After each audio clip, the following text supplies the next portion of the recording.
दोस्तों, आज की जो सच्ची घटना लेकर आया हूँ, इसका संबंध एक कब्र से, एक मानव कंकाल से और एक अवैध संबंध से है।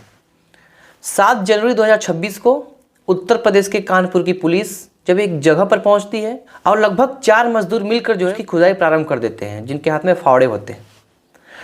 लगभग आधे घंटे की खुदाई के पश्चात मिलता है एक मानव का कंकाल और उस मानव के कंकाल के साथ सड़ी और गली एक साड़ी मिलती है। अब सड़ी और गली साड़ी मिलने से स्पष्ट हो जाता है कि वो कंकाल, जो मानव का कंकाल था, वो एक महिला थी। लेकिन उस महिला का कंकाल वहाँ पे आया कैसे, और उत्तर प्रदेश के कानपुर की पुलिस को सूचना कैसे मिलता है कि वहाँ पर एक महिला का जो है कब्र है, वहाँ पर एक महिला का कंकाल है। नमस्कार, मैं हूँ आनंद और आप देख रहे हैं हिडन रियलिटी। दोस्तों, ये घटना उत्तर प्रदेश के कानपुर की है। कानपुर का एक थाना पड़ता है सजैती और उसी थाने का एक गांव होता है टिंकवापुर, और उसी गांव में एक खुशहाल परिवार होता है जिनमें होती है एक पत्नी, एक पति और उनके 7 बच्चे। और उन 7 बच्चों में 4 लड़के होते हैं और 3 लड़कियां होती हैं। पति, जिनका नाम जो है राम बाबू संखवार होता है, और पत्नी जिनका नाम रेशमा होता है, और 7 बच्चों के साथ उनका परिवार बहुत खुशहाली से जी रहा था और रोज़मर्रा की तरह उनकी जीवन भी जो है अच्छे से चल रही थी। लगभग समय बीतता है, बच्चे बड़े होते हैं, जिनमें से 2 बेटियों की शादी कर दिए होते हैं। समय आता है तो 2 बेटियों की शादी कर देते हैं और 5 बच्चे अभी भी कुंवारे होते हैं। माँ बाप ने एक सपने देखे होंगे कि जो है 5 बच्चों की शादी धूमधाम से करेंगे। तमाम सारे लोगों के ऐसे सपने होते हैं, लेकिन सपने तब टूट गए जब पिता का साया जो है बीच से ही हट गया बच्चों के ऊपर से। अचानक आज से 3 साल पहले जो है राम बाबू संखवार की जो है मृत्यु हो जाती है, उनका निधन हो जाता है, जिसके बाद जो है परिवार टूट सा जाता है और न चाहते हुए भी कुछ ऐसा होता है जो कि इंसानियत को तो शर्मसार करता ही है और एक बच्चों की ज़िंदगी को भी जो है अलग अलग हिस्सों में कर देता है, सबको बिखेर देता है। रेशमा, जिसका उम्र 45 वर्ष होता है, जो 7 बच्चों की माँ होती है, उसका संबंध जो है उसके पति के मृत्यु के पश्चात जो है उसी के गांव में रहने वाले गोरेलाल नाम के व्यक्ति से हो जाता है। गोरेलाल, जो कि उसी के घर से लगभग 300 मीटर दूर रहता था, मात्र 300 मीटर दूर उसका घर था, उससे उसका अवैध संबंध हो जाता है। उसके पास आना जाना, मिलना जुलना, तमाम सारी चीज़ें शुरू हो जाती हैं। और ये उस उम्र में होती है जिस उम्र में उसने जो है अपने 2 बेटियों की शादी कर दी होती है और एक बेटा भी जो है अब शादी के योग्य हो जाता है। लेकिन माँ को कुछ और ही नशा था। माँ को अपने बच्चों की नहीं पड़ी थी, माँ को अपने आप की पड़ी थी। पति के जाने के बाद भी जो है इस तरह का संबंध रखना अब कहाँ तक उचित लगता है हम आपसे बाद में पूछेंगे। लेकिन गोरेलाल से संबंध हो जाता है और गोरेलाल मात्र 300 मीटर दूर रहता था उससे, और वो उसका मायका था। महिला का जो रेशमा थी उसका मायका था, वो वहाँ से मात्र 300 मीटर दूर पर जो है गोरेलाल का घर था। उसके साथ उसका संबंध हो जाता है और इसका विरोध बच्चे करते हैं, लेकिन माँ नहीं मानती है, उसका संग नहीं छोड़ती है। जिसके पश्चात जो है बच्चों ने फैसला कर लिया कि हम अपने माँ के साथ नहीं रहेंगे, क्योंकि गांव के तमाम सारे लोग जो है इस तरह की बातें बोलने लगते हैं कि तुम्हारी माँ का संबंध ऐसे है, तुम्हारी माँ ऐसी वैसी है, तमाम सारे शब्द जो है उनको बोलने लगते हैं। तो बच्चों ने फैसला किया कि जो है हम अपने माँ से संबंध नहीं रखेंगे। 2 बेटियों की पहले ही शादी हो चुकी होती है, वो लोग अपने अपने घर होती हैं, वो लोग तो पहले ही अपनी माँ से संबंध तोड़ देती हैं, और जो 5 बच्चे होते हैं वो लोग भी जो है अपने माँ से संबंध लगभग तोड़ देते हैं। धीरे धीरे समय बीतता जाता है, बच्चे बड़े होते जाते हैं और लगभग 1-1.5 साल तक जो है उसके साथ उसका संबंध चलता रहता है। हालांकि प्यारे लाल भी जो है उसके साथ जो है वैसे ही रहता था जैसे जो है वो रेशमा उसके साथ रहती थी। मतलब एक पति के मरने के बाद भी जो है वो संबंध वैसे ही कायम रखना, पति पत्नी वाला। बस इन दोनों की आपस में शादी नहीं हुई थी। बच्चे भी इधर बड़े हो रहे थे, जिस तरह से बड़े हो गए थे, अब समय बीतता जा रहा था और उसमें जो बड़ा बेटा संभवतः उसकी शादी पड़ी होती है 29 नवंबर 2025 को। लगभग परिवार तो संबंध तोड़ दिया होता है, लेकिन बड़ा बेटा जो है अपने माँ के बारे में सोचता है और बोलता है कि माँ ने जो किया सो किया। हालांकि माँ का भी जो है सुहाग उजड़ गया था, तो माँ भी अपनी खुशी के लिए किसी अगर आदमी के साथ संबंध में थी, रिलेशन में थी, साथ रह रही थी, तो क्या बुरा है, चलो अब माँ को भी जो है शादी में बुला लेते हैं। तो बड़ा बेटा जो बबलू होता है वो भी जो है माँ को जो है शादी के लिए इन्वाइट करता है, वहाँ पर जो है निमंत्रण भेजता है। और उस बीच जो है एक बार जब वो गोरेलाल जो है गांव आता है, तो जो है जब बबलू जो होता है वो पूछता है उससे कि मेरी माँ कहाँ है, माँ क्यों नहीं है तुम्हारे साथ। तो बोलता है कि तुम्हारी माँ का मैंने नौकरी लगा दिया है, अब वो वहीं पे नौकरी कर रही है। तो संभवतः हमको लगता है कि उसी समय जो उसने जो है अपनी माँ को भी जो है इनवाइट किया होगा शादी के लिए। लेकिन 29 नवंबर 2025 का दिन बीतता है, शादी हो जाती है, लेकिन माँ नहीं आती है, तो सब हैरान रह जाते हैं। हैरान के साथ साथ जो है सबको बहुत आश्चर्य भी नहीं होता है, क्योंकि जो है सबको पता होता है कि उनका माँ के साथ कैसा संबंध है। हो सकता है इसी कारण से जो उसकी माँ ना आई हो, क्योंकि हो सकता है कि जो है शादी में गांव के तमाम ऐसे लोग शामिल हों, अगर माँ उस कंडीशन में आती है तो लोग उनको ताने देंगे, तमाम तरीके की बातें बोलेंगे। हो सकता है शादी में कुछ अनहोनी हो जाए, कुछ ऐसा हो जाए जो नहीं होना चाहिए। यही सब सोच के सब लोगों को लगा कि हो सकता है माँ नहीं आई होगी, कोई बहुत बड़ी बात नहीं है। लेकिन फिर जब एक बार जो है गोरेलाल उस गाँव में आता है, फिर बबलू उससे पूछता है कि मेरी माँ शादी में क्यों नहीं आई। और संभवतः उस समय जो है जो गोरेलाल होता है वो ड्रिंक किया होता है, नशे में होता है, और नशे की हालत में वो जो है बबलू से बोलता है कि तेरी माँ को मैंने मार के फेंक दिया है, वो अब कभी नहीं आएगी, वो अब इस दुनिया में नहीं है।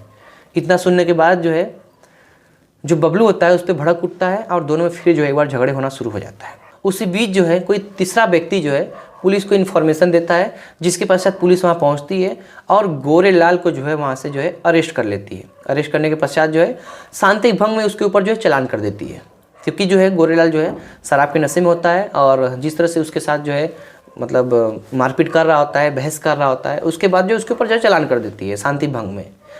लेकिन 1 से 2 दिन बाद वो छूट जाता है। छूटने के पश्चात जो है जब वो अपने घर आ जाता है, फिर नॉर्मल ज़िंदगी जीने लगता है, तो जो बबलू होता है वो फिर 5 जनवरी को जो है पुलिस के पास जाता है और शिकायत करता है कि मेरी माँ जो है इस तरह से ऐसे गायब है, उसका पता नहीं लग रहा है। और मैंने जब इस व्यक्ति से पूछा जिसका संबंध मेरी माँ के साथ था, लंबे समय तक दोनों साथ में रहते थे, तो इसने बताया कि मैंने तेरी माँ को जो है मार के फेंक दिया है, अब वो इस दुनिया में नहीं है, वो कभी नहीं आएगी। और ये व्यक्ति नशे में भी था। तब पुलिस जो इसका रिपोर्ट लिखती है और इसको फिर से पुनः जो एक बार जो है अरेस्ट कर लेती है। अरेस्ट करने के पश्चात जो उसे पूछताछ करती है तो साफ साफ बोल देता है कि नहीं, वो मुझे फंसाने की कोशिश कर रहा है, ना मैंने इसके माँ को मारा है, ना मैंने इसके माँ को मैं बहुत अच्छे से जानता हूँ, ऐसा तमाम सारी चीज़ें वो कहने लगता है। लेकिन जब पुलिस ने जो थोड़ा दबाव दिया, दबाव देने के पश्चात जो है उसने पूरे जुर्म को कबूल दिया कि हाँ, इसकी माँ का संबंध जो है मेरे साथ था, हम लोग इस तरह से इस कंडीशन में रहते थे, मैं उससे परेशान हो चुका था, मेरा संग नहीं छोड़ रही थी, तमाम सारी चीज़ें जो पूरी वक्त जो पूरा कथन होता है पूरा बताने लगता है। और उसके पश्चात जो है बताता है कि मैंने जो है इस कंडीशन में जो है उसको मारा है। अप्रैल 2025 की बात है, जब उस रेशमा को लेकर इटावा चला जाता है और इटावा जाने के पश्चात जो है वहाँ पे गेहूं की कटाई हो रही होती है और लगभग 2-3 दिन तक गेहूं की कटाई होती है। और गेहूं की कटाई के पश्चात 2-3 दिन जब बीत जाता है तो रेशमा वापस जो है गांव आ जाती है, कानपुर आ जाती है, जो मैं आपको टिंकवापुर बता रहा हूँ वहाँ पे आ जाती है। उसके पश्चात जब वापस एक बार फिर वो आता है, उसके पश्चात जब वापस आता है टिंकवापुर और उस महिला से फिर कहता है कि फिर चलने के लिए, तो महिला मना कर देती है, बोलती है कि मैं अब नहीं जाऊँगी इटावा। इसके पश्चात जो है थोड़ा सा उन लोगों में झड़प होता है, झगड़े होते हैं थोड़े से। उसके पश्चात लगभग जो प्यारे लाल होता है उस महिला से उब गया होता है, क्योंकि ना उससे शादी किया होता है, बस उसके साथ वही संबंध रखता है जिसको उसकी ज़रूरत थी। लगभग वो उससे उब चुका होता है, उससे छुटकारा पाता है। कई बार वो प्रयास करता है कि ये मुझसे दूर हो जाए, कई बार उससे भी बोल देता है कि तुम अब मेरी लाइफ से चली जाओ, हम तुम्हारे साथ नहीं रहना चाहते। तमाम सारी चीज़ें होती हैं जिससे उन लोगों में जो है आपस में झगड़ा भी खूब होता है। लेकिन रेशमा जो है उसको छोड़ने को तैयार नहीं थी और गोरेलाल जो है रेशमा से बोलता है कि तुम मेरे भाई के साथ संबंध रख लो, उसके साथ रहना शुरू कर दो। लेकिन इसका जो है जमकर विरोध करती है रेशमा और लगभग दोनों में फिर जो है झगड़े होते हैं। लगभग अब झगड़ा काफ़ी बढ़ चुका होता है और जो गोरेलाल होता है उस महिला से पूरी तरह से उब चुका होता है, उससे पीछे छुड़ाना चाहता है। जिसके पश्चात उसने एक प्लान बनाया और उस प्लान के तहत जो है जो रेशमा होती है उसको मारने के लिए जो है प्लान बनाता है पूरी तरह से। और प्लान के तहत जो उसकी गला जो है दबाकर जो है हत्या कर देता है। और हत्या करने के बाद जो है लगभग 2 दिन तक उसके बॉडी को जो है इधर उधर लेके जो है भटकता है और उसको जो ठिकाने लगाने का प्रयास करता है। कभी सोचता है कि कभी उसको यहाँ फेंक दूँ, कभी सोचता है कि उसको इस तरह से कर दूँ, लेकिन उसके मन में एक विचार आता है कि इसको जो है नहर में फेंक देता हूँ। लेकिन सोचता है कि अगर नहर में फेंक दूँगा कल को इसकी बॉडी फूलेगी और फूलने के बाद ऊपर आएगी और उसके पश्चात फिर जो है पुलिस को अगर इसकी बॉडी हाथ लगती है तो मैं फंस सकता हूँ। तो अपना बचाव करने के लिए उसके मन में एक और विचार आता है कि कहीं इसको अगर गाड़ देता हूँ तो मैं फंस नहीं सकता हूँ। तो उसने जो है उसी घर मतलब उसी गांव से लगभग 1.5 किलोमीटर दूर बच्चू लाल का एक ट्यूबवेल होता है और उसी ट्यूबवेल के पास एक होता है जो मोबाइल का टावर होता है और उसी मोबाइल के टावर के नीचे 7 फीट का गड्ढा खनता है और उसी 7 फीट के गड्ढे के अंदर जो है रेशमा के बॉडी को जो है कब्र में जो है दफन कर देता है। और लगभग 10 महीने का समय बीत जाता है। अब वो निश्चिंत हो गया होता है कि अब मेरा कुछ नहीं हो सकता, अपना लाइफ जो है फिर से जीना प्रारंभ कर देता है। और 7 जनवरी 2026 को लगभग रात के 11 बजे जब पुलिस वहाँ पहुँचती है, क्योंकि जो है 7 जनवरी 2026 को पुलिस ने उसको अरेस्ट करके जो है पूरी जानकारी ले ली थी, और वहाँ पर जब पहुँचती है और 6 थाने की टीम होती है इस चीज़ में, बताया जा रहा है कि लगभग 150 लोग वहाँ इकट्ठा हो गए थे और 150 लोग जो है इस मंजर को देख रहे थे। और वहाँ पे 4 मजदूर मिलकर जो है खुदाई प्रारंभ करते हैं। लगभग आधे घंटे से ऊपर की खुदाई होती है। खुदाई के पश्चात जो है अचानक दिखता है उसमें एक कंकाल, और उस कंकाल में जो है कुछ और भी चीज़ें होती हैं, जिसमें साड़ी होती है जो कि सड़े और गले अवस्था में होती है, और महक भी कुछ आ रही थी। कंकाल को बाहर निकाला जाता है, संभवतः साड़ी और जो गली हुई साड़ी थी उसको बाहर निकाला जाता है। तो बेटे ने जो है उसकी पहचान की कि हाँ ये मेरे माँ की साड़ी है। उसके पश्चात जो है बच्चे जो है बिलख बिलख कर रोने लगते हैं। बच्चों का संबंध कितना भी माँ के साथ खराब रहा हो, लेकिन एक माँ तो माँ ही होती है, और बच्चे अपने माँ के लिए बिलख बिलख कर वही रोने लगते हैं और कहते हैं कि हाँ मेरे माँ की साड़ी है। उसके पश्चात जो है जो कंकाल होता है उसको पोस्टमार्टम के लिए भेज दिया जाता है। और इस जांच में जो एसपी हैं वो है कृष्णकांत यादव, जिनके निरीक्षण में पूरी जांच हो रही है, और इन्हीं के अंडर में 6 थाने की पुलिस मिलकर जो है इसकी जांच कर रही है। दोस्तों, इस तरह की घटनाएं हमारे समाज में आए दिन हो रही हैं। हम रोज़ सुनते हैं कि जो है कोई किसी का मर्डर कर दिया, कोई किसी का जो है जान ले लिया। इस तरह की चीज़ें होना आज आम बात हो गई हैं।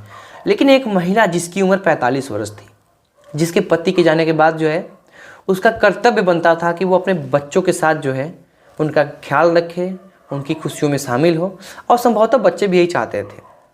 लेकिन बच्चों के बारे में न सोचकर वो महिला जो है अपने प्रेमी के बारे में सोचती है, जिसका उसके साथ जो है अवैध संबंध हो जाता है। लगभग काफ़ी दिन तक उसके साथ संबंध रहता है, और बच्चे भी जो है अपनी माँ से इसीलिए नाता तोड़ देते हैं, और पूरा परिवार इस तरह से जो है बिखर जाता है। पिता के देहांत के बाद बच्चे वैसे ही टूट गए होते हैं, लेकिन माँ का जो है जिस तरह से ये रवैया था, माँ ने जिस तरह से जो है एक अन्य पुरुष के साथ संबंध बना लिया था, वो जो है कहीं ना कहीं बच्चों को हजम नहीं हो रहा था, इसीलिए बच्चों ने संबंध भी तोड़ दिया उससे। और सोचने योग्य विषय ये है कि वो गोरेलाल जो है वो भी जो है एक ऐसी महिला के साथ संबंध रखा जो कि एक विधवा महिला है और जिसकी उम्र 45 वर्ष है। तो क्या दोस्तों, आपसे हम पूछना चाहते हैं कि हमारे समाज में आज के इस दौर में जो है संभव तो कुछ भी हो जा रहा है। हमने देखा है कि 60-70 साल की महिलाएं जो हैं किसी पुरुष के साथ भाग जाती हैं, 60 साल की महिला जो है 20 साल 25 साल के लड़के के साथ संबंध रखती है, तमाम ऐसी सारी चीज़ें होती हैं। लेकिन ये घटना सोचने पर तब मजबूर कर देती है जब 7 बच्चों की माँ, ऐसा नहीं कि 1-2 बच्चों की माँ, 7 बच्चों की माँ इस तरह का कृत्य करती है, और उस 7 बच्चों में से जो है 2 बच्चों की शादी भी कर चुकी होती है, संभवतः 2 लड़कियों की शादी कर दी होती है। उसके पश्चात जो है इस तरह की जो है हरकत करती है, जिससे इंसानियत तो शर्मसार होता है, जिससे जो है पूरा समाज जो है आपस में जो है सोचने पर मजबूर हो जाता है कि एक महिला पर कैसे भरोसा किया जाए, एक पुरुष पर कैसे भरोसा किया जाए, रिश्तों पर कैसे भरोसा किया जाए। पति का साया सर से उठा नहीं कि दूसरे पुरुष के साथ संबंध हो जाता है। आखिर ये क्या है? आखिर महिला क्या सोचकर जो है उस पुरुष के साथ जो है संबंध बना लेती है, उस पुरुष के साथ जो है प्यार में पड़ जाती है, लिव इन रिलेशनशिप में रहने लगती है। हालांकि हमारा कानून भी जो है इसकी पूरी आज़ादी देता है। हमारे कानून में ऐसी कोई व्यवस्था आज तक नहीं बनी है जिससे जो है इस तरह की चीज़ों पर रोक लगाया जा सके। संभवतः कोई भी महिला, कोई भी लड़की जो है किसी भी लड़के के साथ जो है इन रिलेशनशिप रह सकती है बिना शादी किए। कानून में भी बहुत सारे बदलाव की ज़रूरत है। हमने देखा है कि फॉरेन कंट्री में ये चीज़ें चलती हैं, लेकिन भारत में भी इस तरह का चीज़ जो है चलना कहीं ना कहीं जो है हमारे समाज के लिए कहीं ना कहीं आज भी अच्छा नहीं है। हमारा समाज जिस तरह से आज आगे बढ़ रहा है, आजकल जिस तरह से हम देख रहे हैं कि बढ़ती सोसाइटी के साथ, बढ़ते जनरेशन के साथ जो है लोगों की मानसिकताएं नहीं चेंज हो रही हैं। आजकल जिस तरह से एजुकेशन इतना बढ़ चुका है, लेकिन इस एजुकेशन के बाद भी जो है लोगों की मानसिकताएं नहीं चेंज हो रही हैं। हम देखते हैं कि छोटी छोटी बच्चियां भी सेफ़ नहीं हैं। हम आजकल देखते हैं कि पुरुष भी सेफ़ नहीं है। हम देखते हैं कि जो इतनी ज़्यादा उम्र की औरतों का भी इस तरह से संबंध हो जाता है। एक ऐसी औरत भी जो 7-7, 8-8 बच्चों की माँ है, इस तरह का संबंध रखती हैं। सब कुछ सोचने के पश्चात हमें पता लगता है कि जो है आज भी जो है शिक्षा का अभाव हमारे देश में है, और संविधान का ये जो लिव इन रिलेशनशिप का जो कानून है, कहीं ना कहीं जो है मुझे लगता है कि इसमें कुछ बदलाव की ज़रूरत है। आपको क्या लगता है कि हमारे संविधान में इस तरह की बदलाव की ज़रूरत है? क्या एक महिला इस तरह का संबंध रखती है उससे समाज तो गंदा होता ही है, हमारा देश भी जो है इस तरह से जो है दूषित हो रहा है। एक समाज पे क्या फ़र्क पड़ेगा, एक समाज पे क्या इफेक्ट पड़ेगा एक महिला का संबंध जो है इस तरह से रहेगा तो उन बच्चों की जो है इज्जत का क्या होगा, कौन करेगा ऐसे घर में शादी। बाकी हम आपसे अब विदा लेंगे। आप इस तरह की घटना के बारे में क्या सोचते हैं एक बार कमेंट जरूर कीजिएगा। आप देख रहे हैं हिडन रियलिटी आनंद के साथ। बहुत बहुत धन्यवाद, शुक्रिया, थैंक यू।